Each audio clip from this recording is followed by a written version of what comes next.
Hey guys, Mizuki here. Today I bring you the much anticipated postmortem of Avowed. Yes, the new Microsoft Studios Obsidian baby that was supposed to be an RPG masterpiece, but ended up being, well, let's just say it exists. So hit the subscribe button, like and check out our Discord server. The link is in the description and probably on the right upper side of your screen right now. Now, if you have any affection left for Obsidian, the legendary studio that once graced us with Fallout New Vegas, a game so good that even Todd Howard probably cries himself to sleep wishing he made it, then you might want to brace yourselves, because Avowed, oh, it's a ride, and not the fun roller coaster kind, more like the kinds where the seatbelt is loose and you're wondering if you will make it out alive. Now let's rewind a bit to when this game was first announced. Do you guys remember the original trailer? The one that had us all thinking, oh damn, Obsidian is making Skyrim, but with actual writing talent? Yeah, dark fantasy setting, eerie atmosphere, first-person combat, big-ass monsters, a deep magical system, basically everything that makes your inner RPG nerd hyperventilate. But then, time passed, and more trailers dropped, and suddenly our dark, brooding, blood-soaked medieval epic turned into Disney magical fairyland adventure. I mean, I don't know what happened behind the scenes, but someone clearly switched that monitor to vibrate mode and said, yeah, this is what we're going with. And the gameplay footage, oh boy. Let's just say if you were hoping for a next-gen RPG experience, you'd in for a rude awakening, because Avowed is the gaming equivalent of being promised a filet mignon and getting a microwaved hot dog instead. Where do I even begin with? Okay, combat. If you thought Skyrim's combat was stiff, you're not ready for Avowed. Picture this. You go up to an enemy, you swing your sword, and nothing happens. No impact, no weight. Just whoosh whoosh like you're trying to sweat a fly with a pool noodle, and the enemies, they just stand there, taking hits like they are too polite to fight back. Now, if you decide to go to the magic route instead, it's a tiny bit better. And when I say tiny, I mean microscopic. Magic actually has some cool effects, but that's like saying the best part of getting hit by a car is that the ambulance ride is free. Now, let's talk about the story, or as I like to call it, a collection of words vaguely arranged in the shape of a plot. This game takes place in the Pillars of Eternity universe, which means Obsidian had rich lore to work with. Did they use it well though? Oh, my dear viewer, absolutely not. If you're new to the world, the game does nothing to explain what's going on there. It just throws you in and hopes you're either a mind reader or have a Wikipedia tab open at all times. You play as the Envoy, which I assume is Obsidian's way of saying you are the generic RPG protagonist.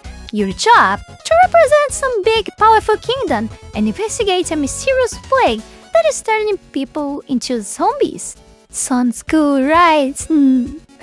Wrong! Because instead of being a creepy narrative filled with political intrigue, moral dilemmas, and high-stake adventure, Avowed opts for a storytelling method I like to call static image and text box theater. Yup! You fight the big bad, and instead of getting the grand cinematic payoff, you get Microsoft Paint illustrators explaining the end. And you know what's worse, my dear viewers? The characters. I swear, I have never seen a game filled with so many ugly NPCs, and before you say, looks aren't everything, let me tell you, personality isn't helping them either.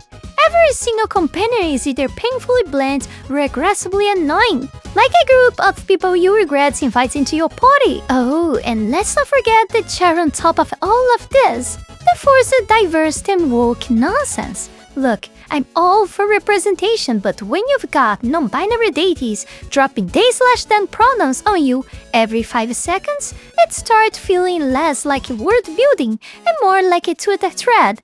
And I love how the devs straight up admitted they made this game woke just to annoy nerds. Mission accomplished, I guess.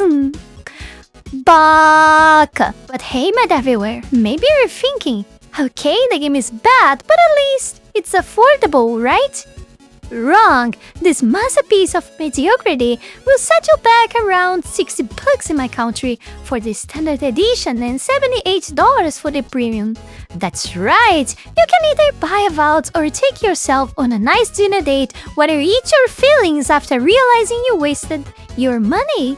Or if you're feeling particularly masochist, you can play it on Game Pass, which at least lets you experience the disappointment for a fraction of the cost. The lore, oh, it's all hidden in boring text notes scattered around the world. No cutscenes, no compelling storytelling, just walls of text that I refuse to read because I have self-respect. Instead of gripping cinematics, they hand you a virtual encyclopedia and hope you care enough to scan through it. Puzzles? If you can even call them that. You're slow, tedious, and just another excuse to waste your time. And just when you think the game can't possibly get any worse, it does. Bugs. Bugs everywhere. Bugs and more bugs. Enemies phasing through walls. Hitboxes vanishing to the void. AIs teleporting like they are auditioning for a sci-fi movie. You name it. This game butchered it. And the technical performance? Oh boy, the visuals are outdated, the animations are stiff, the cutscenes are laughably bad, and the frame rate drops hotter than your hopes for a good in-gaming experience. Loading times drag on for eternity despite the fact that the world is tiny, uninspired, and broken up into disjointed regions. We have the lava area, the desert area, the castle area. Wow. How innovative.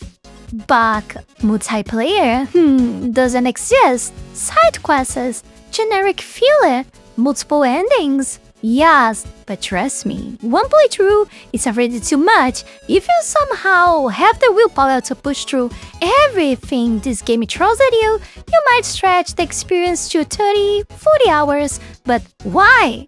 Why? Life is short. Go play something worthwhile. But before we go any further, I want to take this brief moment here to thank you all my patrons that support my work here on YouTube, and especially my three-tailed fox tier members, Heath Rowell and Fenny Sylvy, for the incredible support to my work. You guys are amazing. You can support this channel life and growth with just $5 a month and gain access to many perks. This is less than a burrito. Check out my Patreon, link is in the description below. At the end of the day, this game is a shiny beacon of failure, a reminder that yes, big studios can drop the ball this hard. A game is so bland, so broken, so fundamentally flawed that it makes Starfield look good. And that, my dear viewers, is the ultimate insult. See you guys in the comment section as always. Subscribe, like, and bells.